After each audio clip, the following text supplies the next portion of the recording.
Hello SSC, কি অবস্থা তোমাদের পড়াশোনার? আশা করি ভালো। তো আজকে আমরা পদার্থের তৃতীয় অধ্যায় বল, এই অধ্যায়টা করব। আজকে এই ক্লাসটা করলে তোমাদের বলের বেসিক থেকে পুরো সবকিছু ক্লিয়ার হয়ে যাবে। ঠিক আছে, তো শুরু করি আমরা। দেখো, বল অধ্যায়ের মধ্যে প্রথম টপিক হচ্ছে জড়তা। প্রথম টপিক কি? জড়তা। জড়তা কি? জড়তা হচ্ছে প্রত্যেকটা বস্তু যে অবস্থায় আছে সে অবস্থায় থাকতে চায়। এই বস্তুর যে যে অবস্থায় আছে সে অবস্থায় থাকতে চাওয়ার যে প্রবণতা, সেটাই হচ্ছে জড়তা। দেখো, আমরা যদি লিখি যে জড়তা, জড়তা জড়তা কি? কোনো বস্তু,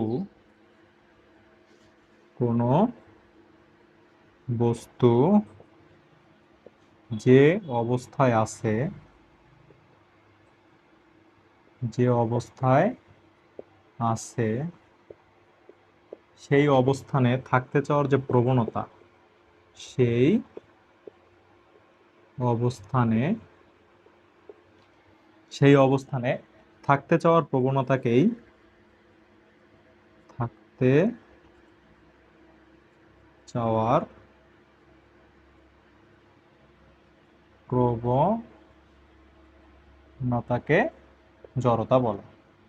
আচ্ছা, জড়তা বলে।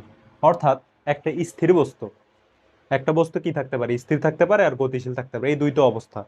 একটা স্থির বস্তু সবসময় স্থিরই থাকতে চায় এবং একটা গতিশীল বস্তু সবসময় গতিশীলই থাকতে চায়। এই যে বস্তুর যে স্থিরের স্থির থাকতে চাওয়া, গতিশীলের যে গতিশীল থাকতে চাওয়া, এই থাকতে চাওয়ার যে প্রবণতা, এটাই হচ্ছে জড়তা। বুঝতে পারছি? এটাই হচ্ছে জড়তা। আচ্ছা, জড়তা সম্পর্কে তোমাদের খ নম্বরে কোশ্চেন আছে যে আমরা যে বাসের মধ্যে বইসা থাকি, সিটের মধ্যে বইসা থেকে বাস যখন স্টার্ট করে, হঠাৎ করে আমরা কি পিছনের দিকে ঝুঁকে পড়ি বা সামনের দিকে ঝুঁকে পড়ি? এই ঝুঁকে পড়াটার কারণটা কি? এই ঝুঁকে পড়াটার কারণ হচ্ছে জড়তা। ঠিক আছে, ঝুঁকে পড়ার কারণ হচ্ছে জড়তা।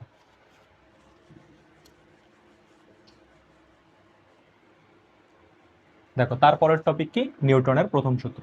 কি? নিউটনের প্রথম সূত্র। নিউটনের প্রথম সূত্রটা এমন যে কোনো বস্তু যদি আমরা বল প্রয়োগ না করি, নিউটন প্রথম সূত্রটা হচ্ছে যদি বল প্রয়োগ না করি তাহলে স্থির বস্তু স্থিরই থাকবে এবং সমবেগে চলমান বস্তু সমবেগেই চলতে থাকবে। অর্থাৎ আমরা যদি কোনো কিছুর উপর বল প্রয়োগ না করি, যে বস্তুটা স্থির আছে সেই বস্তুটা কি স্থিরই থাকবে, এবং গতিশীল কোনো বস্তু যদি থাকে, যদি আমরা ওই বল প্রয়োগ করে বস্তুটাকে না থামাই, সেই বস্তুটা কি গতিশীলই থাকবে, আজীবন সে অবস্থায় গতিশীল কি চলতেই থাকবে। এটাই হচ্ছে নিউটনের প্রথম সূত্র। তো নিউটনের প্রথম সূত্র যদি আমরা লিখি, নিউটনের প্রথম সূত্র।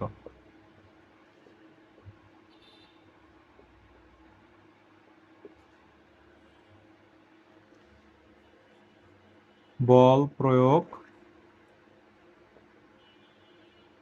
না করলে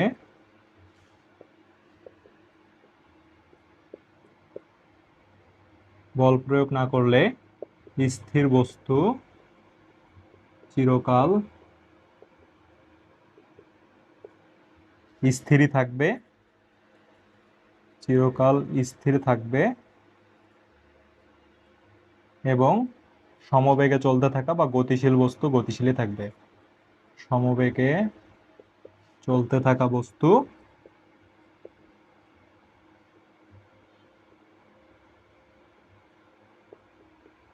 সমবেগে সমবেগে চলতেই থাকবে, চলতেই চলতেই থাকবে।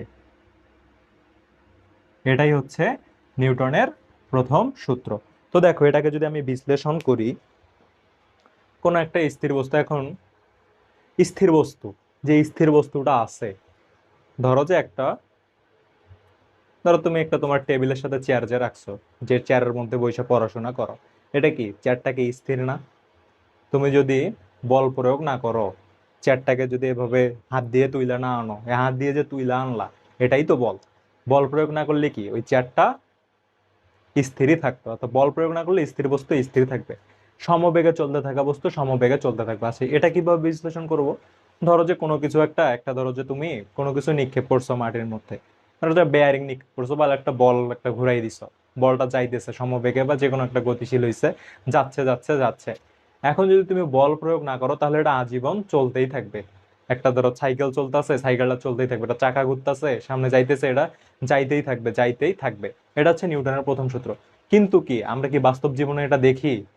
যে আমরা ধরো ফুটবলের মধ্যে একটা কিক করলাম, ফুটবলটা কি নিউটনের প্রথম সূত্র মতে কি যখন মাটিতে গড়াই যাবে ফুটবলটা যাইতেই থাকবে যাইতেই থাকবে, থেমে যাবে না। এটা কিন্তু থামে কেন? এটা থামার কারণ হচ্ছে এই বলের বিরুদ্ধে আবার ঘর্ষণ বল কাজ করে, বিভিন্ন ধরনের বাধা বল কাজ করে, ওটাও কিন্তু বল। এই বল প্রয়োগ করলে তখন কি, তখন ওই বস্তুটা আর সামনে যাইতে পারে না। ঠিক আছে? তাহলে এটা হচ্ছে বল প্রয়োগের ফলে ওই বাধাদানকারী বলের কারণে, এই ঘর্ষণের কারণে পরবর্তীতে ওই বস্তুটা বা ওই বলটা বা যে কোনোই হোক না কেন ওটা থেমে যায়। এটাই হচ্ছে নিউটনের প্রথম সূত্র। ঠিক আছে?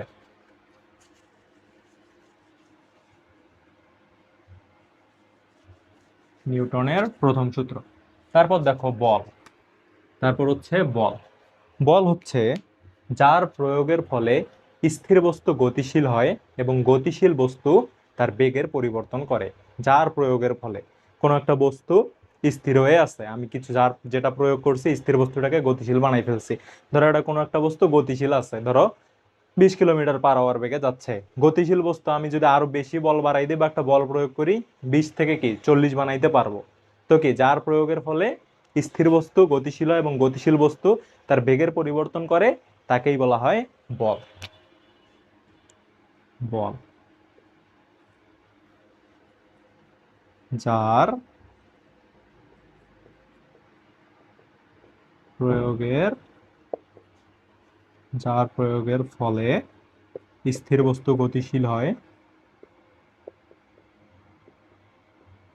স্থির বস্তু গতিশীল হয় এবং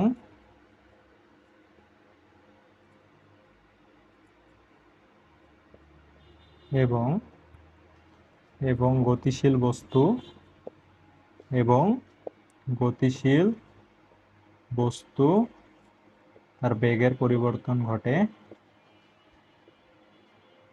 গতিশীল বস্তুর বেগের পরিবর্তন ঘটে, গতির পরিবর্তন ঘটে, একই কথা, গতির পরিবর্তন ঘটে, গতির পরিবর্তন ঘটে, তাকে কি বলে? তাকে বল বলে, তাকে বলা হয় বল, তাকেই বল বলে। তো আমরা বল বুঝতে পারলাম। তো দেখো পরের টপিক কি? পরের টপিক হচ্ছে ভরবেগ। পরের টপিক হচ্ছে ভরবেগ জিনিসটা কি। বুঝাই দিই। ভরবেগ দেখো, ভরবেগ ভরবেগ ভরবেগ হচ্ছে ভর ও বেগের গুণফল। ভরবেগ হচ্ছে ভর গুণন বেগ। ভর ও বেগের গুণফলকে বলা হয় ভরবেগ। এই দুটার গুণফলকে ভরবেগ বলা হয়। একটা ইজি ইকুয়েশন। তাহলে ভরবেগকে হচ্ছে পি দ্বারা প্রকাশ করা হয়। ভরবেগকে পি দ্বারা প্রকাশ করা হয়। আমরা জানি ভরকে প্রকাশ করা হয় এম দ্বারা এবং বেগকে প্রকাশ করা হয় বি দ্বারা। তাহলে ভরবেগ P equal to M v. ভরবেগ P equal to M v. ঠিক আছে? ভরবেগ P equal to M v. এখন যদি ভরবেগের আমরা একক বের করি, যদি আমরা একক বের করি, একক, আচ্ছা ভরের একক কি বলতো? আমরা জানি ভরের একক হচ্ছে কেজি। আর বেগের একক কি? বেগের একক গতি অধ্যায় শিখছি, বেগের একক হচ্ছে এম এস ইনভার্স ওয়ান। তাহলে ভর বেগের একক হবে KG M S inverse one. এই যে এটা হচ্ছে ভরের একক, এটা হচ্ছে বেগের একক। তাহলে ভর বেগের একক হচ্ছে KG metre per second, KG M S inverse one. বুঝতে পারছি? এটাই হচ্ছে আমাদের ভরবেগের একক। যদি ক নম্বরে আসে ভরবেগ কাকে বলে বলবা? ভর ও বেগের গুণফলকে ভরবেগ বলে। তাহলে আমাদের ভরবেগ হলো। তারপর দেখো সংঘর্ষ। সংঘর্ষ সংঘর্ষ আচ্ছা, ধরলাম এটা একটা মার্বেল, এটা একটা মার্বেল, এটা হচ্ছে এ মার্বেল। আচ্ছা, এ না দেই, এটাকে ধরলাম এমন ভরের মার্বেল, এটাকে দিলাম M2 ভরের মার্বেল।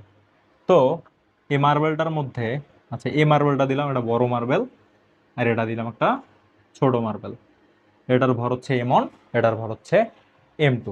ধরো যে এই এম M1 ভরের মার্বেলটা M2 ভরের মার্বেলের দিকে আমি নিক্ষেপ করছি, খেলতেছি M1 M2 এর দিকে নিক্ষেপ করছি, তখন কি ঘটবে? এদের মধ্যে একটা সংঘর্ষ ঘটবে। সংঘর্ষ ঘটার ফলে কি হবে? এই বড় মার্বেলটা ছোট মার্বেলটাকে একটা ধাক্কা দিবে। বড় মার্বেলটা কি করবে? ছোট মার্বেলটাকে ধাক্কা দিবে। তার পরবর্তীতে কি হবে? এই দুইটা মার্বেল অ্যাডজাস্ট হয়ে সামনের দিকে যাইতে থাকবে। যেহেতু এটা বড় মার্বেল, বড় মার্বেল কি ছোট মার্বেলকে ধাক্কা দিচ্ছে, তাহলে কি বড় মার্বেল থেকে ছোট মার্বেলের দিকেই আঁকাতে থাকবে। তো এটা হচ্ছে একটা সংঘর্ষ, এটা একটা সংঘর্ষ। আবার ধরো যে এটা একটা মার্বেল, আবার এটা একটা মার্বেল, এরা বিপরীত দিক থেকে যাচ্ছে।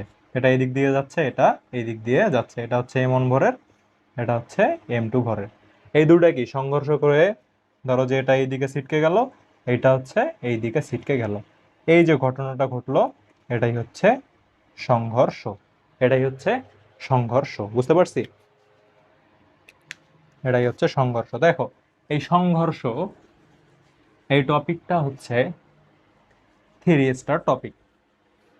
এই টপিকটা হচ্ছে 3 স্টার টপিক। এখান থেকে আমাদের, এটা হচ্ছে তোমার 3 স্টার টপিক। এখান থেকে আমাদের গ এবং ঘ নাম্বারে ম্যাথ আসে।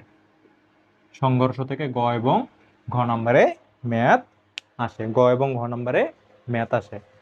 ম্যাথটা আসে যে মিলিত বেগ নির্ণয় করতে বলে। কি বেগ? মিলিত বেগ। মিলিত বেগ নির্ণয় করতে বলে। আচ্ছা, মিলিত বেগ, মিলিত বেগকে ভি দ্বারা প্রকাশ করা হয়। মিলিত বেগ হচ্ছে ভি। মিলিত বেগ, মিলিত বেগ হচ্ছে, মিলিত বেগ হচ্ছে ভি। মিলিত বেগের সূত্রটা দেখো, আমরা তাহলে ডিরেক্ট সূত্রটা শিখবো। মিলিত বেগের সূত্র, তাহলে সূত্র 1, সূত্র 1 না দিই, মিলিত বেগের সূত্র ডিরেক্ট। এই মিলিত বেগের সূত্র হচ্ছে M1 U1 plus M2 U2 equal to V into M1 plus M2, M1 plus M2। এই যে ভিটা যে আছে, এটাই হচ্ছে তোমার মিলিত বেগ। এটা হচ্ছে মিলিত বেগের সূত্র। ভাই এই সূত্র তোমাকে ঠোঁটস্থ করতে হবে যদি ম্যাথ করতে চাও। 4 নম্বরে যদি ইনশিওর করতে চাও, গখ করতে চাও, এই সূত্র মুখস্থ, একদম মুখস্থ করে ফেলবে, ঠাড়া মুখস্থ করতে হবে। সূত্র মনে রাখতে হবে, সূত্র মুখস্থ করেই মনে রাখতে হবে। এখন দেখো ভিটা হচ্ছে মিলিত বেগ, আর তোমাকে যদি আগের পিকচারটা যে দেখাইলাম, ওই পিকচারটা থেকে এটা বোঝানো যায়। ধরো যে এটা হচ্ছে M1 ভরের, এটা হচ্ছে M2 ভরের।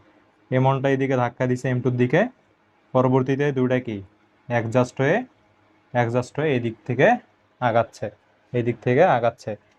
প্রথম অবস্থায় যদি এর বেগ হয় E1, E1 এবং এর বেগ যদি হয় U2, তাহলে পরবর্তীতে এখান থেকে সংঘর্ষ হয়ে সংঘর্ষ হয়ে এগুলো কি সামনের দিকে চলতে থাকবে, সংঘর্ষ হয়ে সামনের দিকে চলতে থাকবে। তাহলে ভরের তো কখনো চেঞ্জ হবে না, যে সংঘর্ষ ঘটুক না কেন, ভর কি এমনই থাকবে, এটার ভর এটারও M2ই থাকবে, ভরের তো কখনো চেঞ্জ হয় না। তখন এই মিলিত হয়ে, আচ্ছা এটার ক্ষেত্রে এই চিত্রটা হবে না যেহেতু মিলিত বেগ বলতাছি, এই দুইটাই অ্যাডজাস্ট হয়ে কি এখানে ভর M1, এটা হচ্ছে ভর M2, ভরের তো কখনো চেঞ্জ হবে না। এই দুইটা মিলিত হয়ে যে সামনের দিকে যাইতে থাকবে, এই বেগটাকে বলা হয় মিলিত বেগ ভি। এই যে এই বেগে যে সামনের দিকে আগাতে থাকবে, এটাই হচ্ছে তোমার মিলিত বেগ। এটাই হচ্ছে তোমার মিলিত বেগ। মিলিত বেগ তুমি নোট ডাউন করো এই সূত্রটা, M1 U1 plus M2 U2 equal to V into M1 plus M2।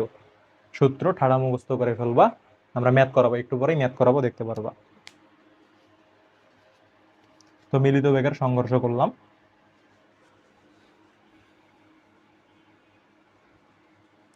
এটা গেল মিলিত বেগ।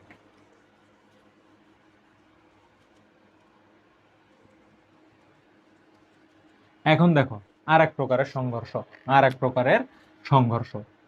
এটা একটা বস্তু, এটা একটা বস্তু, এটা হচ্ছে M1 ভরের বস্তু, এটা হচ্ছে M2 ভরের বস্তু। এটা এদিক দিয়ে গেছে, এটা এদিক দিয়ে, ঠিক আছে। এদের মধ্যে যখন সংঘর্ষ হবে, এদের মধ্যে যখন সংঘর্ষ হবে, দুটো যখন অ্যাডজাস্ট হয়ে যাবে, দুটো যখন অ্যাডজাস্ট হয়ে যাবে, তখন এরা কি ছিটকাই যাবে। ধরলাম যে এইদিকে এটা গেল, এইদিকে এটা এদিক দিয়ে সরে গেল, এদিক দিয়ে সরে, এটা কি করছে? সংঘর্ষ ঘটছে।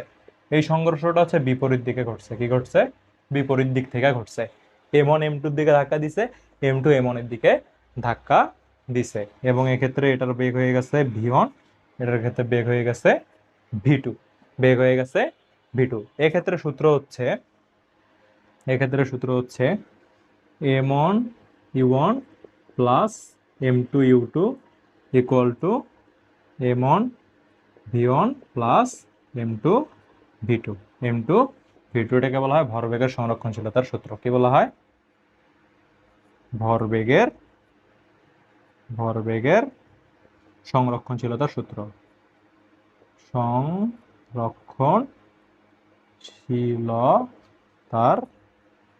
সংরক্ষণশীলতার সূত্র, ঠিক আছে? এটাই হচ্ছে ভরবেগের সংরক্ষণশীলতার সূত্র। এই সূত্র আর মিলিত বেগের সূত্র, এই দুটো টপিক থেকে আমাদের সিকিউ আসে। বুঝতে পারছি?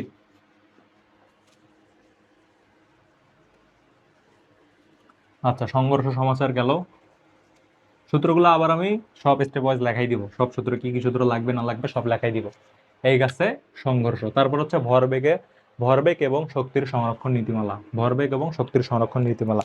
আচ্ছা, আমরা জানি না যে শক্তির কোনো সৃষ্টি নাই, বিনাশ নাই, শক্তি জাস্ট এক রূপ থেকে অন্য রূপে পরিবর্তিত হয়। এটা হচ্ছে শক্তির সংরক্ষণশীলতা। লিখে নাও, এটা লাগবেই, পদার্থ শিখতে গেলে এটা লাগবেই, যে শক্তির সংরক্ষণশীলতা কি। শক্তির সংরক্ষণশীলতা, শক্তির সংরক্ষণশীলতা, যে শক্তির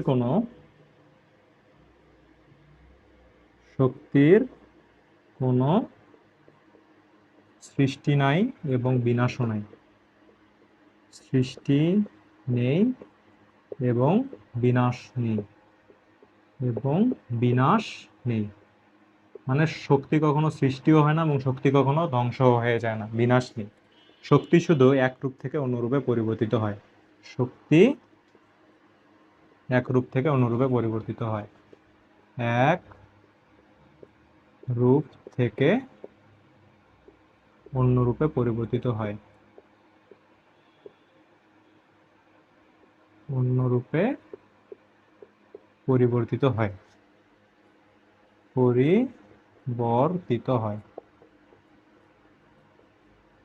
পরিবর্তিত হয়। আচ্ছা, এই কথাটার সাথে যদি আমরা উদাহরণ দিয়ে মিলাইতে চাই, আমরা দেখো যান্ত্রিক শক্তিকে কি শক্তিতে? গতিশক্তিতে রূপান্তরিত করি, বা বিভিন্ন শক্তিকে বিভিন্ন শক্তিতে রূপান্তরিত করি। এটা একটা উদাহরণ। যেমন হচ্ছে আমরা কি চালাই? মোটরসাইকেল চালাই। মোটরসাইকেলে কি যান্ত্রিক শক্তি, মোটরসাইকেলটাকে কি পরবর্তীতে আমরা কি যান্ত্রিক শক্তিটাকে গতিশক্তিতে রূপান্তর করি। আমরা গাড়ি দিয়ে সামনে আগাইতে পারতেছি, দ্রুত যাইতে যে পারতাছি, গতিশক্তি।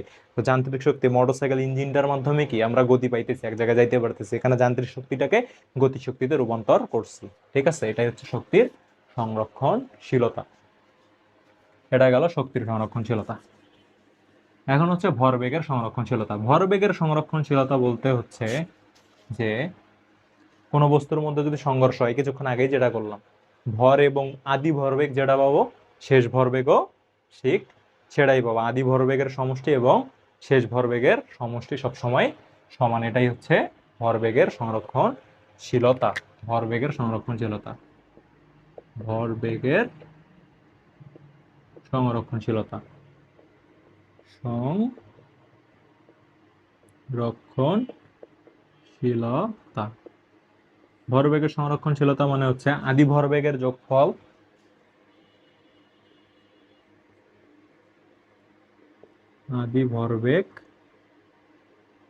আদি ভরবেগের সমষ্টি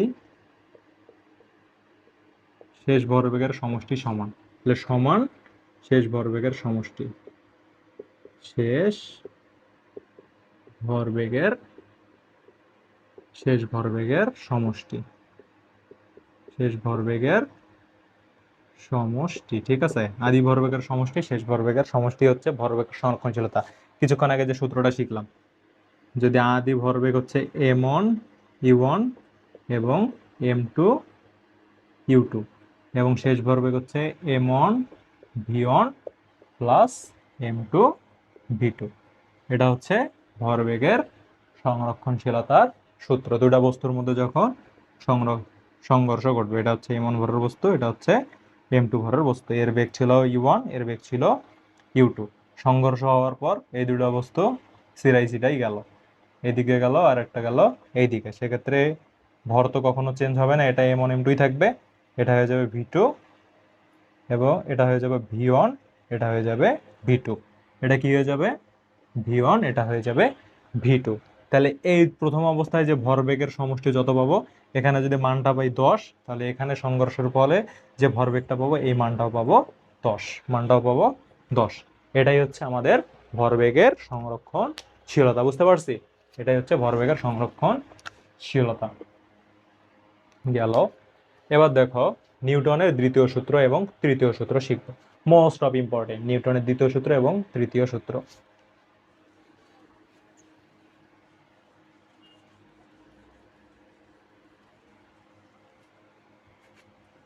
নিউটনের দ্বিতীয় সূত্র, নিউটনের দ্বিতীয় সূত্র। দেখো নিউটনের দ্বিতীয় সূত্র, আমরা কি এফ সমান সমান এম এ শিখছি না? F equal to M A. এটাই হচ্ছে নিউটনের দ্বিতীয় সূত্র, এটাই হচ্ছে নিউটনের দ্বিতীয় সূত্র। বেগ পরিবর্তনের হার তার উপর প্রযুক্ত বলের সমানুপাতিক এবং যেদিকে বল প্রয়োগ করা হবে বস্তুর ভরবেগের পরিবর্তন সেদিকেই ঘটবে। লিখে নেই আমরা নিউটনের দ্বিতীয় সূত্র। তাত্ত্বিক রূপটা হচ্ছে কোনো বস্তুর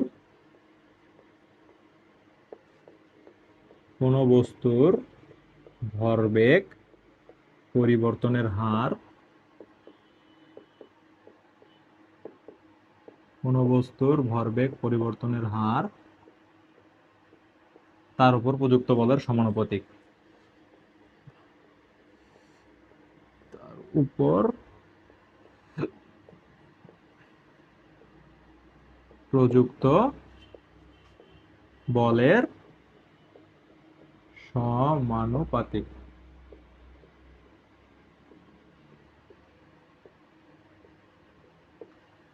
কোনো বস্তুর ভরবেগ পরিবর্তনের হার তার উপর প্রযুক্ত বলের সমানুপাতিক।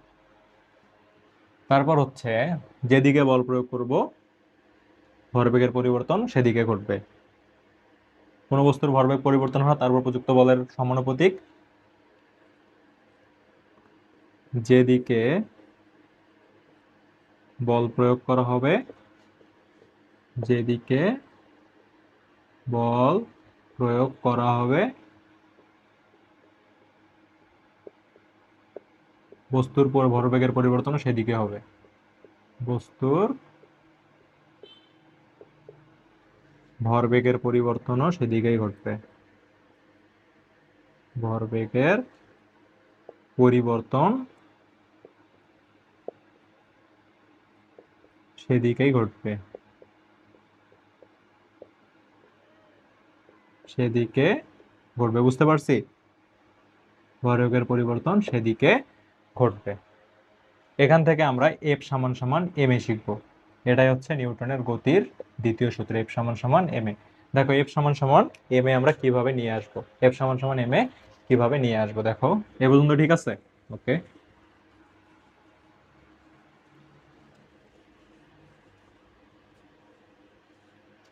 ধরো একটা বস্তু, এটা একটা বস্তু, এটার ভর হচ্ছে m1 এবং আদিবেগ হচ্ছে u1। ভর হচ্ছে m1, এটা হচ্ছে ভর, ঠিক আছে? এটা হচ্ছে আদিবেগ, এটা হচ্ছে আদিবেগ, আদিবেগ u1।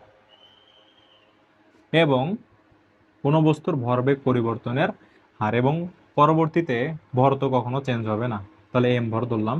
তাহলে ভর কখনো চেঞ্জ হবে? চেঞ্জ হবে না, আদিবেগ। আর এটা বস্তুর যদি শেষ বেগ হয়, বস্তুর যদি শেষ বেগ, শেষ বেগ কি? তাহলে আদিবেগ ইউ, শেষ বেগ ভি। আদিবেগটা জাস্ট ইউ ধরি, শেষ বেগ হচ্ছে ভি, শেষ বেগ হচ্ছে ভি। আমরা ভরবেগ নির্ণয়ের সূত্র কি শিখছি? যে আমরা জানি ভরবেগ, ভরবেগ মানে কি? ভর আর বেগের গুণফল, ভর আর বেগের গুণফল, ভর আর বেগের গুণফল। তাহলে বস্তুটার ভর কত ছিল? এম। বেগ কি? ইউ ছিল একবার, ভি ছিল একবার। ইউ ছিল একবার। তাহলে ভরবেগ মানে হচ্ছে ভর এবং বেগের গুণফল। আর যদি সামনে আদি ভরবেগ লাগাই দেই, আদি ভরবেগ, তাহলে আদি ভরবেগ মানে ভর গুণন আদি বেগটা, ভরের তো কোনো চেঞ্জ নাই, শেষ ভরবেগেও এম হবে, আদি ভরবেগের মধ্যেও এমই আসবে।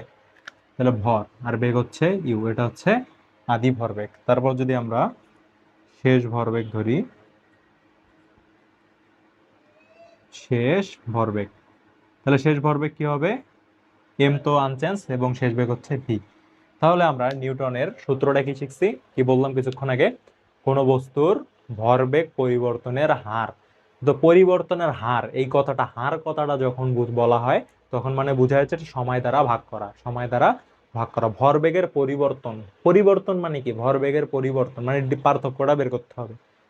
এটা যদি এমভি আর এটা যদি এমইউ হয়, তাহলে ভরবেগের পরিবর্তন কি হবে, শেষ ভরবেগ মাইনাস আদি ভরবেগ। আর পরিবর্তনের হার বলছে, হার মানে হচ্ছে টি দ্বারা ভাগ করা, অর্থাৎ MV minus mu by t. তাহলে ভরবেগের পরিবর্তনের হার, এখানে দেখো, এখানে আমরা করি কোন বস্তুর ভরবেগ পরিবর্তনের হার মানে হচ্ছে শেষ ভরবেগ মাইনাস আদি ভরবেগ, পরিবর্তনের হার, হার মানে হচ্ছে টি দ্বারা ভাগ করা, হার মানে হচ্ছে টি দ্বারা। কোন বস্তুর ভরবেগের পরিবর্তনের হার প্রযুক্ত বলের সমানুপাতিক। এই বস্তুটার মধ্যে আমি এফ বল প্রয়োগ করছি, কি করছি, এই একটা বস্তু, এই একটা বস্তু এম ভরের, এই বস্তুটার মধ্যে আমি একটা এফ বল প্রয়োগ করছি। তো এই হচ্ছে ভরবেগ পরিবর্তনের হার প্রযুক্ত বলের সমানুপাতিক, এই এফ বলের সমানুপাতিক, এফ বলের সমানুপাতিক, এটা সমানুপাতিক চিহ্ন না, এটা হচ্ছে সমানুপাতিক চিহ্ন। এটাই ছিল নিউটনের দ্বিতীয় সূত্র, যে প্রযুক্ত বলের ভরবেগের পরিবর্তন হার প্রযুক্ত বলের সমানুপাতিক, যেদিকে বল প্রয়োগ করা হবে বস্তুর ভরবেগের পরিবর্তন সেদিকেই ঘটবে। তাহলে এইদিকে বল প্রয়োগ করা হচ্ছে, বস্তুর ভরবেগের পরিবর্তনও এইদিকেই ঘটবে। তো এখান থেকে দেখো আমরা কিভাবে এফ সমান সমান এম এ নিয়ে আসি। দেখো এফ কে রাখলাম সমানুপাতিক চিহ্ন, দেখো তো এখানে এম আর এখানেও এম আছে না, তাহলে কি আমরা এম কমন নিতে পারি। এম কমন নিলে এখানে থাকতেছে ভি, আর এখানে থাকতেছে ইউ, আর এখানে থাকতেছে টি, তাই না, সমান সমান টি। আচ্ছা, এটাকে যদি আমরা লিখি, এফ রাখলাম সমানুপাতিক রাখলাম। আচ্ছা দেখো তো, এই এমটাকে গুণ অবস্থায় রেখে ভি মাইনাস ইউ বাই টি লিখতে পারি না, ভি মাইনাস ইউ বাই টি লিখতে পারি না, পারি। আর আমরা ত্বরণ কি শিখছিলাম, ত্বরণে গতি অধ্যায়ে ত্বরণ শিখছি, ত্বরণে a equal to v minus u by t, a equal to v minus u by t. তাহলে এখানে এম এর সাথে v minus u by t হয়েছে না, v minus u by t এর জায়গায় আমরা কি বসাই দিতে পারবো, এ বসাই দিতে পারবো। তাহলে এফ সমানুপাতিক এম এ, এফ সমানুপাতিক এম এ, তাহলে একটা সূত্রের শেপের মধ্যে চলে আসছে। তাহলে এখান থেকে যদি আমরা এখানে আসি, তাকাও, তা আমরা কি পাইলাম, এফ সমানুপাতিক এম এ। এখন দেখো, যখন আমরা কোনো সূত্র প্রমাণ করি, ফিজিক্সের মধ্যে যখন কোনো সূত্র প্রমাণ করি, তখন এই সমানুপাতিক চিহ্নটাকে যখন তুলে দিব, সূত্রের মধ্যে তো সমানুপাতিক থাকে না, এফ সমান সমান এম এ, এই সমানুপাতিক তুলে দিয়ে যখন সমান সমান নিয়ে আসবো, ইকুয়াল চিহ্ন নিয়ে আসবো, তখন সমানুপাতিক তুলে দেওয়ার কারণে একটা ধ্রুবক নিতে হবে, কি নিতে হবে, ধ্রুবক নিতে হবে। তাহলে আমরা এই সমানুপাতিককে তুলে দিয়ে সমান সমান আনলাম, সমানুপাতিক তুলে দিয়ে সমান সমান আনলে একটা ধ্রুবক নিতে হয়, ধরলাম ধ্রুবক K equal to M A. এখন ধ্রুবক কে, এই কে এর মানটা আমরা 1 ধরে নিলাম, ধরি ধ্রুবক কে ইকুয়াল টু 1, ঠিক আছে, ধরি ধ্রুবক কে ইকুয়াল টু 1। তাহলে কে সমান সমান যদি 1 বসাই, এখানে 1 গুণন এম এ না, তাহলে আমরা পাইলাম এফ সমান সমান এম এ, এফ সমান সমান এম এ। এটাই হচ্ছে নিউটনের দ্বিতীয় সূত্র, এটা হচ্ছে নিউটনের গতির দ্বিতীয় সূত্র, নিউটনের গতির সেকেন্ড ল, সেকেন্ড ল, ঠিক আছে, এটা হচ্ছে নিউটনের গতির দ্বিতীয় সূত্র। এই সূত্রের উপর যে আমরা কত শত অঙ্ক করব সেটা বুঝতে পারবো, ঠিক আছে। এটা হচ্ছে নিউটনের গতির দ্বিতীয় সূত্র।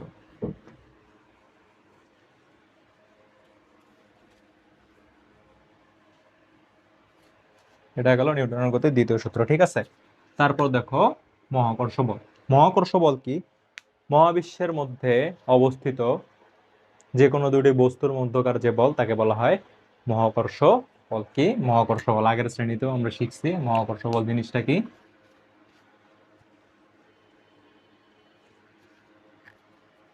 মহাকর্ষ বল, মহাকর্ষ বল, মহাবিশ্বের যে কোনো দুটি বস্তুকণা যে বলে পরস্পরকে আকর্ষণ করে, মহাবিশ্বের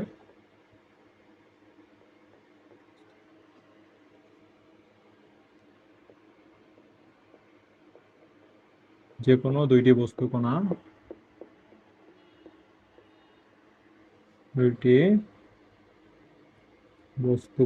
পরস্পরকে যে বলে আকর্ষণ করে,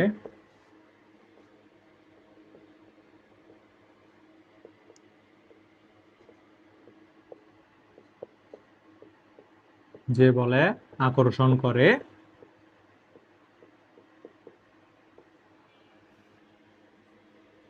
তাকে মহাকর্ষ বল বলে।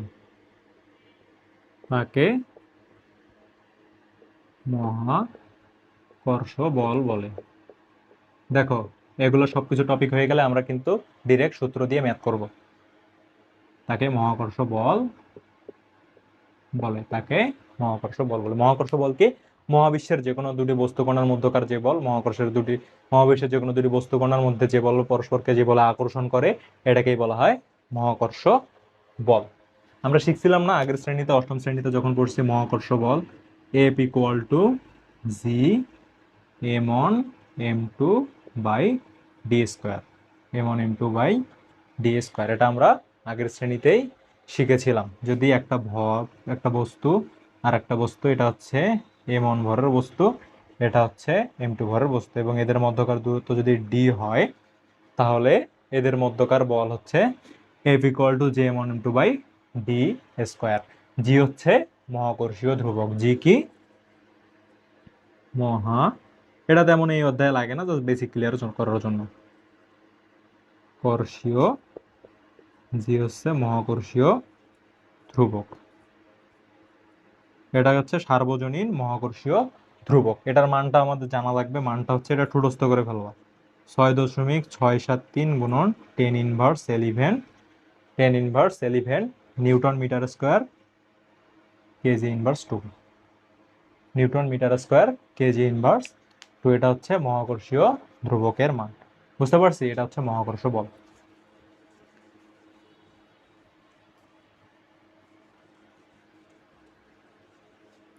এখন দেখো, আমরা যেটুকু শিখছি এটুকুর মধ্যে ম্যাথ সলভ করব। তাহলে প্রথম থেকে কি শিখলাম? এই অধ্যায়ের সূত্রসমূহ, এই অধ্যায়ের সূত্র, এটা নোট করো কি কি সূত্র। এই অধ্যায়ের সূত্র, প্রথম সূত্র, বল বল এফ সমান সমান এম এ। বল এফ সমান সমান এম এ। এম হচ্ছে বস্তুর ভর, এই হচ্ছে ত্বরণ। বলের একক হচ্ছে নিউটন। বলের একক হচ্ছে নিউটন। তারপর 2 নম্বর সূত্র, ভরবেগ। লিখে ফেলো, ভরবেগ। ভরবেগকে পি দ্বারা প্রকাশ করা হয়। ভর ও বেগের গুণফল হচ্ছে ভরবেগ। P equal to M V. একক হচ্ছে, ভরের একক কেজি, আর বেগের একক M S inverse 1। KG M S inverse 1। তারপর হচ্ছে মিলিত বেগে ভরবেগের সংরক্ষণশীলতা, মিলিত বেগ ভি। মিলিত বেগ ভি নির্ণয়। মিলিত বেগ ভি নির্ণয়ের সূত্র কি শিখছি? যে m1 u1 plus m2 u2 equal to V into m1 plus m2। এটা হচ্ছে মিলিত বেগে ভি নির্ণয়ের সূত্র। এটা হচ্ছে মিলিত বেগে ভরবেগের সংরক্ষণশীলতা। 4 নম্বর আমরা কি শিখছি? দুটার মধ্যে বিপরীত যদি সংঘর্ষ ঘটে, সেক্ষেত্রে ভরবেগের সংরক্ষণশীলতার সূত্র, মিলিত বেগ ভি নির্ণয়, যে m1 u1 plus m2 u2 equal to m1 v1 plus m2 v2। ঠিক আছে? m2 v2, এই গেল 4টা সূত্র। তারপর দেখো, এখানে আমাদের বন্দুকের অঙ্ক করতে হবে। বন্দুকের ম্যাথ, বন্দুকের ম্যাথের সূত্র। বন্দুকের ম্যাথটা ওই ভরবেগের সংরক্ষণশীলতা থেকেই আসে। বন্দুকের ম্যাথটা দেখো, বড় হাতের এমভি ইকুয়াল টু মাইনাস ছোট হাতের এমভি। এখন যা সূত্রটা লিখে রাখো, আমরা আস্তে আস্তে, এটাও কি ভরবেগের সংরক্ষণশীলতা অনুযায়ী হয়ে থাকে। এম হচ্ছে বন্দুকের ভর, এম হচ্ছে বন্দুকের ভর, বড় হাতের এম হচ্ছে বন্দুকের ভর, বড় হাতের ভি হচ্ছে বন্দুকের বেগ, বন্দুকের বন্দুকের বেগ। তারপর ছোট হাতের এম হচ্ছে গুলির ভর, আর ছোট হাতের বি হচ্ছে গুলির বেগ। এম হচ্ছে গুলির ভর, আর ছোট হাতের ভি হচ্ছে গুলির বেগ, গুলির বেগ। বন্দুকের ভর, বন্দুকের বেগ, গুলির ভর, গুলির বেগ। ঠিক আছে, লিখে রাখো, আমরা বুঝতে পারবো পরবর্তীতে। আচ্ছা, সূত্রটা অযথাই মিশাইলাম, এইদিকে মিশাই দিয়ে সূত্র লিখতে পারতাম। এই গেল বন্দুকের ভর, বন্দুকের বেগ। তার পরবর্তীতে আমরা কি শিখলাম? মহাকর্ষ বল। মহাকর্ষ বল F equal to G m1 m2 by d square. F equal to G m1 m2 by d square. তারপর 6 নম্বর দেখো, অভিকর্ষ ত্বরণ G equal to gm by r square, gm by r square. এখানে G হচ্ছে মহাকর্ষীয় ধ্রুবক, m হচ্ছে পৃথিবীর ভর, আর হচ্ছে পৃথিবীর ব্যাসার্ধ। মোটামুটি এই কয়েকটা সূত্র হলে আমরা এই অধ্যায়ের সকল ম্যাথ সমাধান করতে পারবো। এই কয়েকটা সূত্র হলে সকল ম্যাথ সমাধান করতে পারবো। ঠিক আছে, সূত্রগুলো উঠাই নাও, তাহলে আমরা ম্যাথ সলভে যাবো এখন।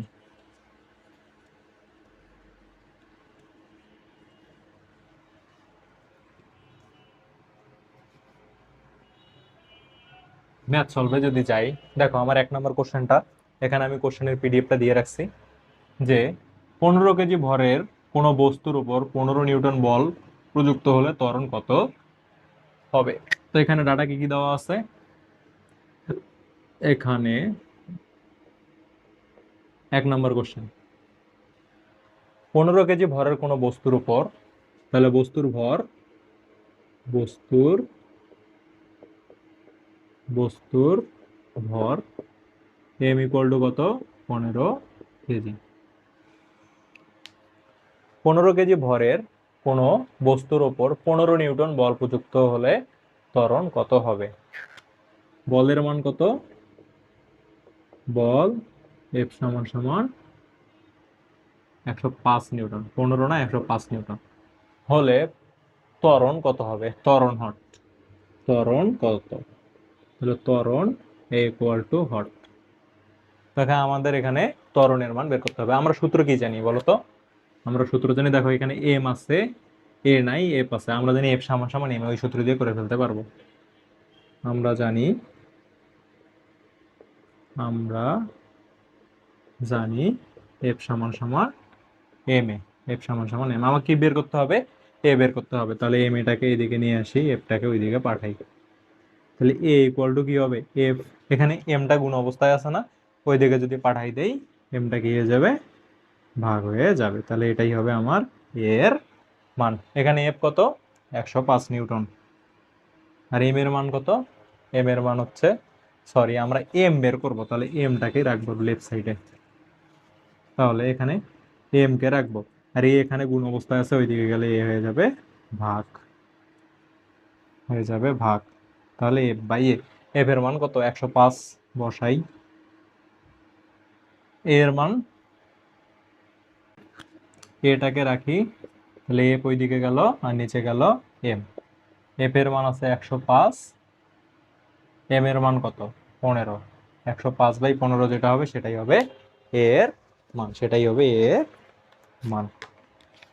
105 বাই 15, 105 বাই 15, 105 বাই 15 করলে হচ্ছে 7, হচ্ছে 7, 7 M S inverse 2।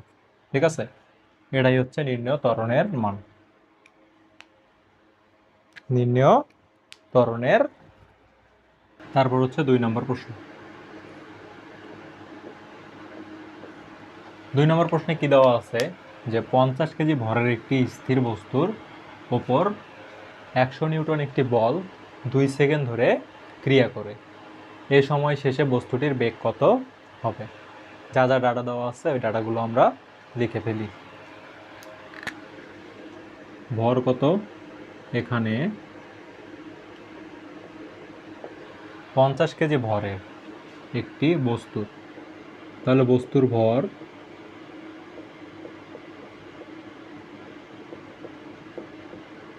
m equal two 50 KG. 50 KG ভরের একটি স্থির বস্তুর উপর, যখন কোনো একটা স্থির বস্তুর কথা বলবে, স্থির বস্তু মানে বোঝা হচ্ছে বস্তুটার আদিবেগ শূন্য। স্থির মানে বোঝায় বস্তুটা স্থির অবস্থায় আছে, স্থির থাকা মানে আদিবেগ হচ্ছে শূন্য। তাহলে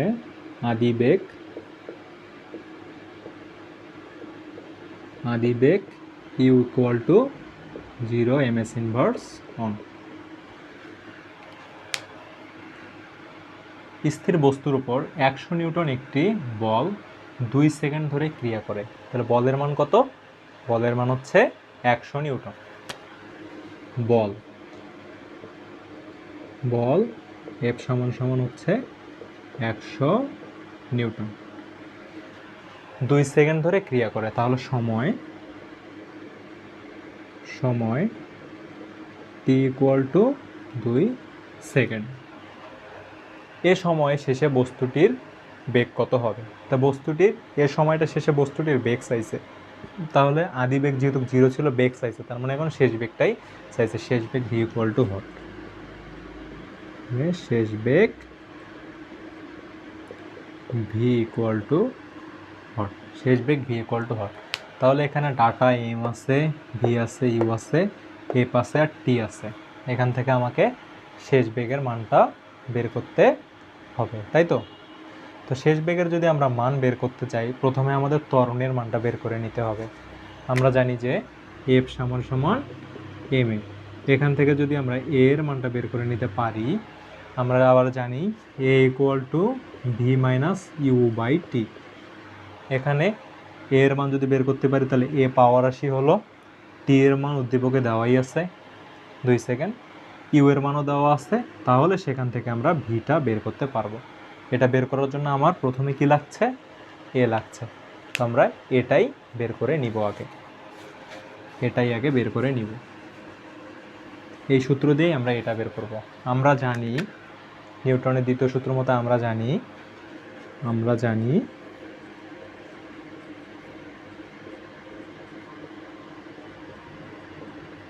জানি F সমান সমান ma, আমরা জানি F ইকুয়াল টু ma। তাহলে এখান থেকে আমরা a এর মানটা বের করব। এটাকে যদি সাজিয়ে লিখি, তাহলে F by m equal to হবে a। এমটা এখানে গুণ অবস্থায় ছিল, এদিকে যদি পাঠাই দেই তাহলে কি হবে? ভাগ হবে। তাহলে a equal to F by m, f এর মান বসাই দেই। f এর মান কত দেওয়া আছে দেখো তো? f এর মান দেওয়া আছে 100 নিউটন। 100 নিউটন বসাই। m এর মান কত দেওয়া আছে বলো তো? m এর মান দেওয়া আছে 50 কেজি। m এর মান 50 কেজি বসালাম। তাহলে 100কে যদি 50 দ্বারা ভাগ করি, আসবে হচ্ছে আমার 2। এটা হচ্ছে ত্বরণের একক। ফিজিক্সে যাই করি না কেন, একক সবসময় ভালোভাবে বসাতে হবে। ত্বরণের একক হচ্ছে ms ইনভার্স 2। তাহলে ত্বরণের মান কত পাইলাম? 2 ms ইনভার্স 2। আমাকে কিন্তু বের করতে হবে ভি এর মান। আমার টার্গেট কি? ভি এর মান বের করা। এখন ত্বরণের সূত্র যদি আমরা ফেলাই দেই, সেখান থেকে ইউ এর মানও আছে, টি এর মানও আছে, ভি এর মানও পাবো। ঠিক আছে? আবার আমরা কি জানি?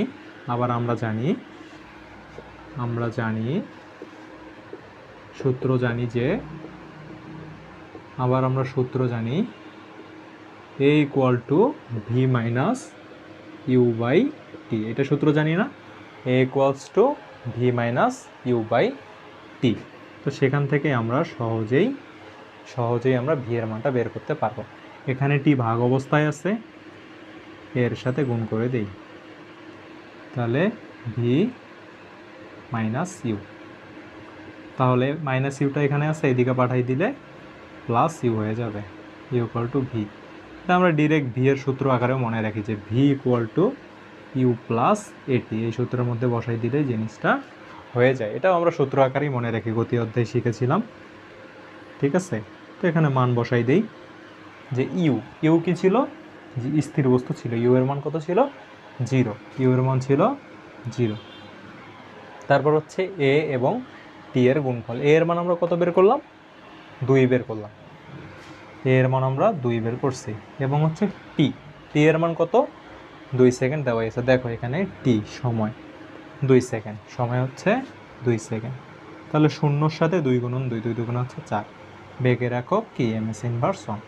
তাহলে 4 এমএস ইনভার্স 1 হবে শেষ বেগ। আমাকে শেষ বেগটা বের করতে বলছে, শেষ বেগ বের করতে বলছে। তবে শেষ বেগ হবে 4 এমএস ইনভার্স 1। আশা করি বুঝতে পারছো। তারপর দেখো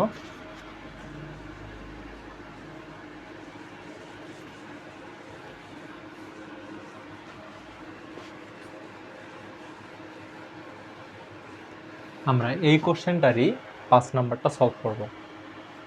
5 নাম্বারটা সলভ করব। 5 নাম্বারটা সলভ করলে আমরা মিলিত বেগের সকল টপিক ক্লিয়ার হয়ে যাবে। 5 নাম্বার, 5 নাম্বার অ্যান্সার। 5 নাম্বার কি দেওয়া আছে? যে 700 কেজি ভরের একটি গতিশীল ট্রাক 20 এমএস ইনভার্স 1 বেগে 1300 কেজি ভরের একটি স্থিতিশীল ট্রাককে ধাক্কা দেয়। স্থিতিশীল মানে একটা থেমে থাকা ট্রাককে ধাক্কা দেয় এবং ট্রাক দুটি মিলিত হয়ে সামনের দিকে চলতে থাকে। ধাক্কা দিচ্ছে, দেওয়ার পর ট্রাক দুটা মিলিত হয়ে সামনের দিকে যাচ্ছিল। ট্রাক দুটির মিলিত বেগ নির্ণয় করো। এটা মোস্ট অফ ইম্পর্টেন্ট, মিলিত বেগ নির্ণয়। এটা গ নম্বরে আসে, তোমরা বোর্ড কোশ্চেন দেখবা গিয়ে, এগুলো বোর্ড কোশ্চেন থেকেই নেওয়া। গ নম্বরে থাকে মিলিত বেগ। তো এখানে যে যে ডাটা দেওয়া আছে সে ডাটাগুলো আমরা প্রথমেই লিখব, লেখার পর ম্যাথটা আমরা সলিউশন করব। সেটাকে যদি তোমাদের আমি সুন্দরভাবে ভিজুয়ালাইজ করার জন্য দিই, চিত্রটা এঁকে দেখো যে 700 কেজি ভরের একটি গতিশীল ট্রাক, ধরলাম এটা একটা ট্রাক,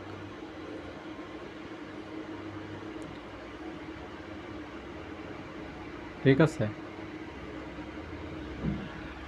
700 কেজি ভরের, এটার ভর হচ্ছে 700 কেজি। 700 কেজি ভরের একটি গতিশীল ট্রাক 20 এমএস ইনভার্স 1 বেগে।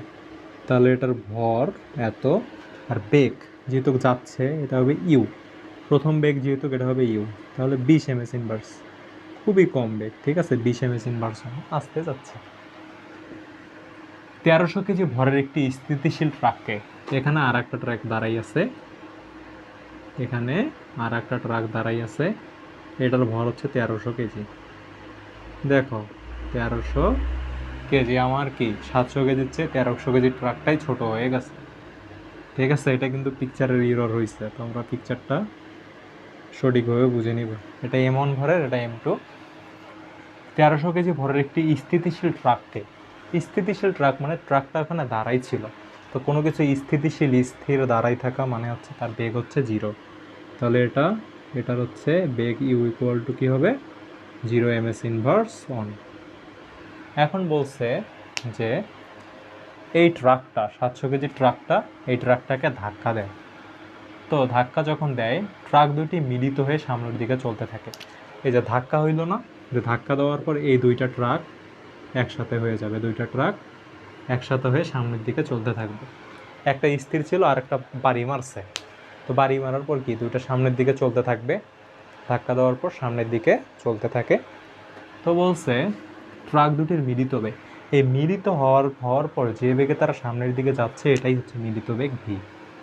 এটা হচ্ছে মিলিত বেগ ভি, এটার মানে আমাদের চাইছে মিলিত বেগ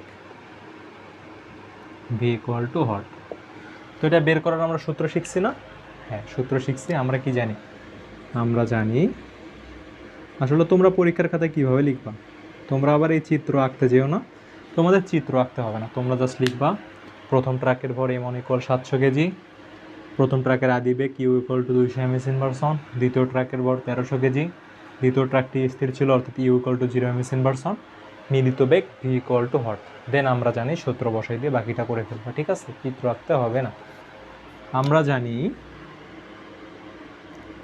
M1 U1 plus M2 U2 equal to V into M1 plus M2, V into M1 plus M2। এই সূত্র দিয়ে আমরা ভি এর মানটা বের করে ফেলবো, ঠিক আছে, ভি এর মানটা বের করে ফেলবো। আচ্ছা এখান থেকে আমি করি, M1 এর মান কত বলো তো?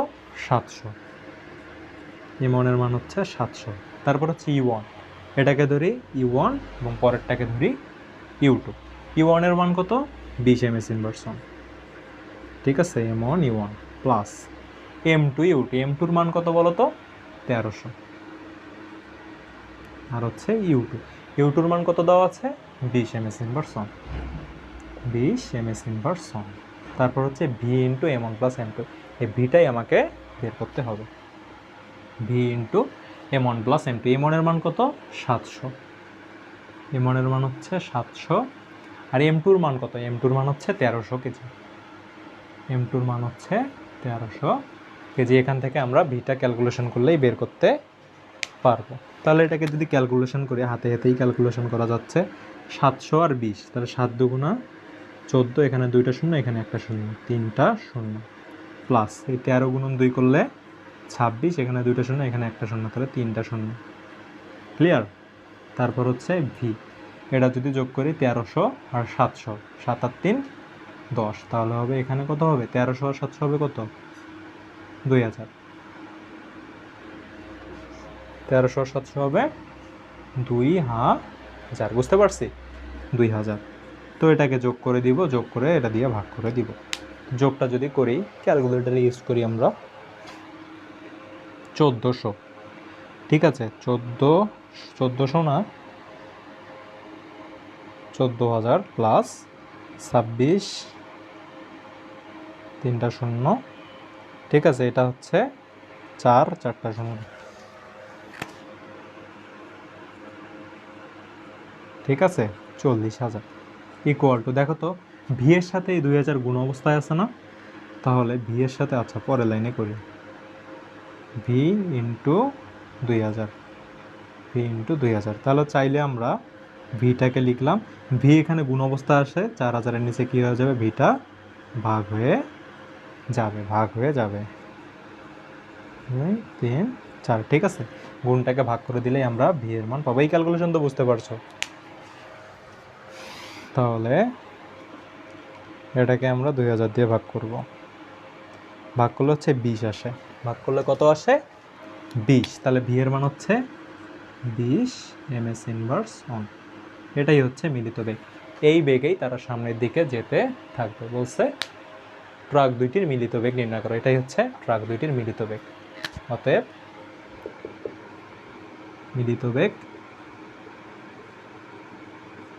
মিলিত বেগ হচ্ছে 20 ms ইনভার্স 1, 20 ms ইনভার্স 1, এটাই হচ্ছে অ্যান্সার। বুঝতে পারছো? এটাই হচ্ছে আমাদের অ্যান্সার। তাহলে মিলিত বেগের আমরা ম্যাথ সমাধান করলাম। ওকে, পরবর্তী ম্যাথে যাব আমরা, ঠিক আছে। তাহলে আমরা 5 নম্বর সলভ করলাম এই পিডিএফ থেকে। এখন দেখো 6 নম্বর। কিছুক্ষণ আগে কি বন্দুকের ম্যাথটার কথা বলছিলাম না? বড় হাতের এমভি ইকুয়াল টু মাইনাস ছোট হাতের এমভি, এই সূত্র দিয়ে আমরা ম্যাথ করব। দেখো বেসিকটা আরেকটু বুঝাই, আমার চিত্র তেমন কিন্তু ভালো হয় না, তারপরে তোমাদের বোঝানোর জন্য একটা বন্দুক আঁকলাম, বললাম এটা একটা বন্দুক, ঠিক আছে, এটা ট্রিগার,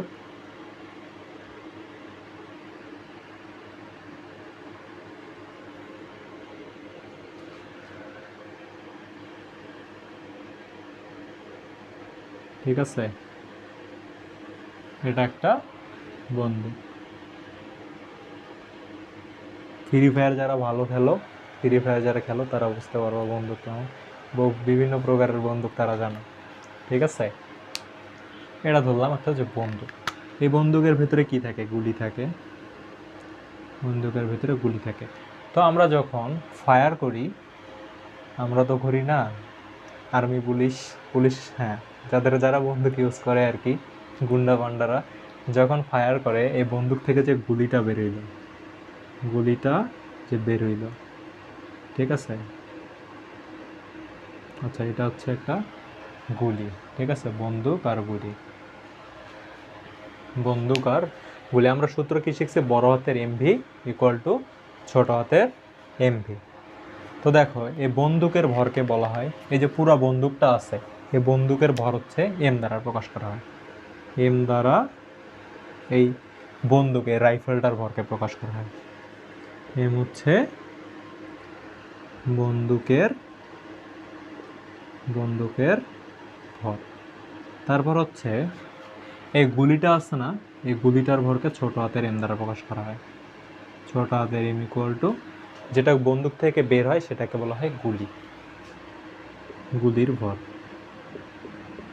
গুলির ভর।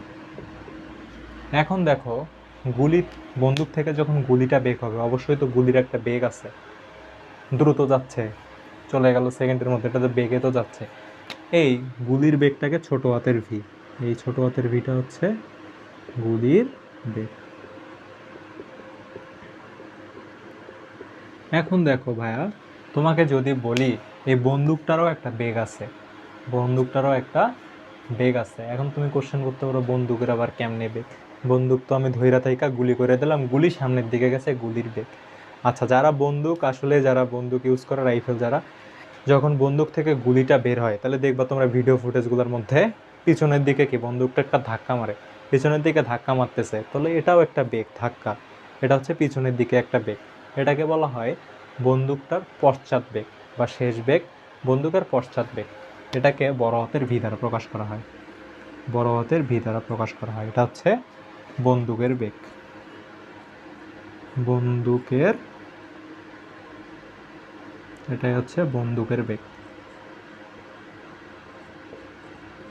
এটা হচ্ছে তোমার বন্দুকের বেগ, বন্দুকের বেগ। এটার আরও অপর নাম আছে, প্রতিশব্দ আছে, এটাকে বলা হয় বন্দুকের পশ্চাৎ বেগ। এটাকে কি বলা হয়? পশ্চাৎ। পশ্চাৎ কেন বলা হয়? পশ্চাৎ মানে পিছন বোঝায়, পিছনের দিকে কি ধাক্কা মারতেছে না, পিছনের দিকে ধাক্কা মারতেছে, তাই এটাকে বলা হয় পশ্চাৎ বেগ, পশ্চাৎ বেগ। এই যে এটা হচ্ছে পশ্চাৎ বেগ, এটা হচ্ছে বড় হাতের এম, এটা ছোট হাতের এম, ছোট হাতের ভি। আর এই বন্দুক আর এই গুলির যে আমরা সূত্রটা, সেই সূত্রটা হচ্ছে সূত্র ভরবেগের সংরক্ষণশীলতা অনুযায়ী এই সূত্রটা আমরা পাবো বড় হাতের M V equal to minus ছোট হাতের এম ভি, মাইনাস ছোট হাতের এম ভি। আমরা জানি ভরবেগের সবসময় সংরক্ষণ এম আর ভি কি ভরবেগ, এম আর ভি হচ্ছে ভরবেগ। তো বন্দুকটার মধ্যে গুলিটা থাকা অবস্থায় যে ভরবেগ ছিল, গুলিটা যে বের হয়েছে, বের হওয়ার সময় যে ভরবেগটা পাবো, এই ভরবেগগুলো কি সমান হবে, এটা হচ্ছে ভরবেগের সংরক্ষণশীলতা অনুযায়ী। ওই থেকে আমরা বড় হাতের M V equal to minus ছোট হাতের এম ভি, ঠিক আছে, মাইনাস ছোট হাতের এম ভি। মাইনাস মানে কি? মাইনাস মানে বোঝাচ্ছে হচ্ছে একটার দিক প্লাস হলে আর একটা মাইনাস। কীভাবে? আমরা গুলিটা যদি মারলাম, গুলিটা সামনের দিকে গেলে বন্দুকটা যায় পিছনের দিকে, তাই আমরা এখানে মাইনাসটা ইউজ করি, বুঝতে পারছি?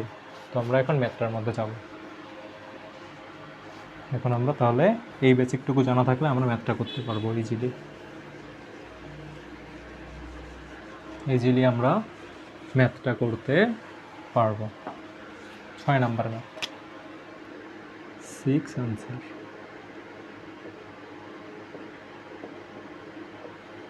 6 নাম্বার ম্যাথ, ঠিক আছে। 6 নাম্বার ম্যাথ কি আছে? একটি রাইফেল থেকে 1 কিলোমিটার পার সেকেন্ড বেগে 10 গ্রাম ভরের একটি গুলি ছোড়া হলো। রাইফেলের ভর যদি 2 কেজি হয়, এর পশ্চাৎ বেগ নির্ণয় করো। তাহলে কি পশ্চাৎ বেগ বের করতে বলছে? রাইফেলের পশ্চাৎ বেগ মানে রাইফেলের বড় হাতের ভিটা আমাকে বের করতে হবে। কি কি ডাটা দেওয়া আছে? একটি রাইফেল থেকে এত বেগ, অর্থাৎ রাইফেল থেকে কত বেগে গুলিটা বের হয় সেটা দেওয়া আছে, এবং গুলির ভর দেওয়া আছে। এখানে যে সূত্রটা শিখছি, বড় হাতের এমভি ইকুয়াল টু ছোট হাতের এমভি, এই 4টা ডাটা না, 4টার মধ্যে 3টা ডাটা দেওয়া থাকবে, একটা থাকবে না, ওই একটা মিসিংটাকে এই সূত্র প্রয়োগের মাধ্যমে বের করতে হবে। ইজি জিনিস, খুব ইজি, মোর দ্যান ইজি। একটি রাইফেল থেকে তা যা যা আছে সেগুলো আমরা এখানে লিখেও দিবকে। একটি রাইফেল থেকে এত এমএস বেগে 10 গ্রাম ভরের একটি গুলি ছোড়া হলো। তো রাইফেল থেকে এত বেগে একটি গুলি ছোড়া হলো, তাহলে গুলি গেছে না এত বেগে, এটা কিসের বেগ হবে?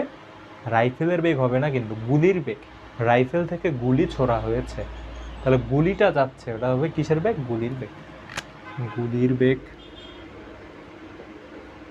তাহলে এখানে গুলির বেগ, গুলির বেগ কত হবে? গুলির বেগ কি করছি আমরা? গুলির বেগ ছোট হাতের ভি, ছোট হাতের V. V equal two 1 kilometre per second, 1 kilometre per second. এখন দেখো আমরা যখন বেগ পদার্থে যত কিছুই করব আমরা কি এককে করব, সব এসআই এককে। বেগের এসআই একক হচ্ছে এমএস ইনভার্স 1, এমএস ইনভার্স 1। কিন্তু এখানে কি দেওয়া আছে, কিলোমিটার পার সেকেন্ড। তো কিলোমিটার পার সেকেন্ডকে কি করতে হবে, আমাকে মিটার পার সেকেন্ডে পরিণত করে নিতে হবে। 1 কিলোমিটার পার সেকেন্ড, তাহলে কিলোমিটারকে আমরা কি করব, মিটার করব। 1 কিলোমিটার মানে হচ্ছে 1000 মিটার। 1 কিলোর জায়গায় 1000 মিটার বসাইলাম আর সেকেন্ড ইনভার্স 1, তাহলে কিলোমিটারকে আমরা মিটার পার সেকেন্ডে পরিণত করলাম। বুঝতে পারছি? হ্যাঁ, যদি বুঝতে থাকি। তারপরে দেখো 10 গ্রাম ভরের একটি গুলি ছোড়া হলো।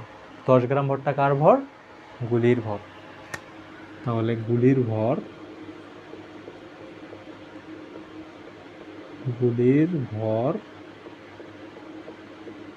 এম ইকুয়াল টু 10 গ্রাম। এখানেও দেখো এটা কিন্তু এসআই এককে নেই। গ্রাম কি এসআই একক? এসআই একক নয়, গ্রামকে কেজি করতে হবে। তাহলে 10 গ্রামকে যদি আমরা কেজি করি তাহলে এটাকে 1000 দিয়ে ভাগ করতে হবে। তাহলে হবে 0.01 কেজি, 0.01 কেজি। বুঝতে পারতেছি? তাহলে 10কে 1000 দিয়ে ভাগ করলে 0.01ই হয়। ঠিক আছে, 0.01 কেজি। এটা হচ্ছে গুলির ভর, ছোট হাতের এম। রাইফেলের ভর যদি 2 কেজি হয়, তাহলে এখন বন্দুকটার ভর মানে রাইফেলটার ভর, রাইফেল বন্দুক একই কথা। রাইফেলের ভর কত দেওয়া আছে, 2 কেজি। তাহলে লিখি রাইফেলের ভর। রাইফেলের ভর কি শিখলাম না, বন্দুকের ভর। রাইফেলের ভর হচ্ছে বড় হাতের এম। কি হয়, বড় হাতের এম হয়। রাইফেলের ভর কত, 2 কেজি। 2 কেজি হয়। এর পশ্চাৎ বেগ নির্ণয় করো। রাইফেলের পশ্চাৎ বেগ, বন্দুকের পশ্চাৎ বেগ। পশ্চাৎ বেগ মানে যখন আমরা শ্যুট করছি, শ্যুট করার পর আমার হাতটা যে পিছনের দিকে সইরা গেল, কি বেগটা দিল, পশ্চাৎ বেগ, এটাই চাইছে। তো রাইফেলের পশ্চাৎ বেগ, তাহলে পশ্চাৎ বেগ। ঠিক আছে, এটা হচ্ছে আমাদের পশ্চাৎ বেগ। রাইফেলের বেগ কি, পশ্চাৎ বেগ কি, বড় হাতের ভি। বড় হাতের V equal to hot, V equal to hot. ঠিক আছে, আমরা সূত্র কি শিখছি, আমরা জানি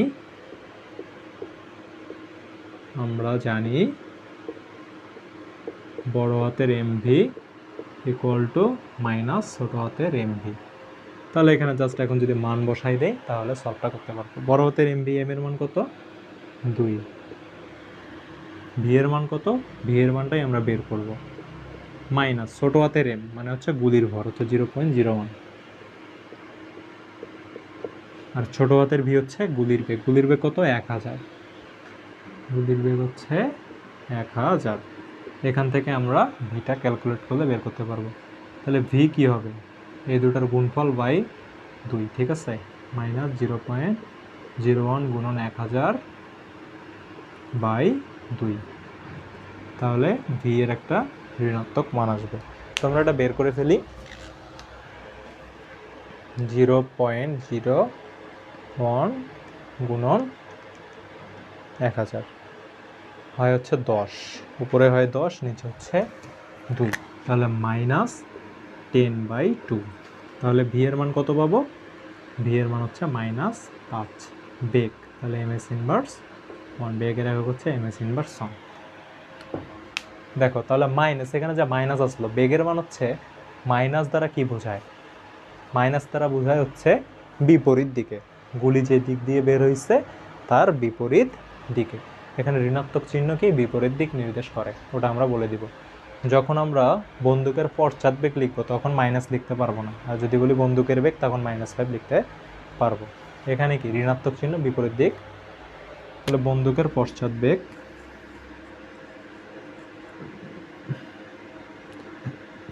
বন্দুকের পশ্চাৎ বেগ।